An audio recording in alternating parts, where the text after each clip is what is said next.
Сара тренировалась каждое утро, даже когда ее ноги дрожали, а легкие горели. В день, когда она проиграла гонку, она плакала, но вернулась на следующее утро. Когда она, наконец, победила, репортеры спросили, что изменилось. Она ответила: «Ничего. Я просто делала на один шаг больше каждый день, чем сдаваться.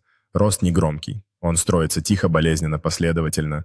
Сара стояла на пьедестале, высоко держа свой трофей с триумфальной улыбкой на лице, окруженная восторженными толпами, символизируя победу и достижение. Тень изображения Сары, одна на дорожке на рассвете, сидящей на земле с опущенной головой, погруженной в мысли и размышления после интенсивной тренировки.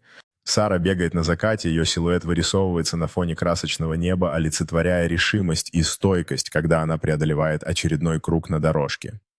Крупный план рук Сары, крепко сжимающих бутылку с водой, капли пота сверкают на ее лбу, показывая физическую нагрузку ее преданности.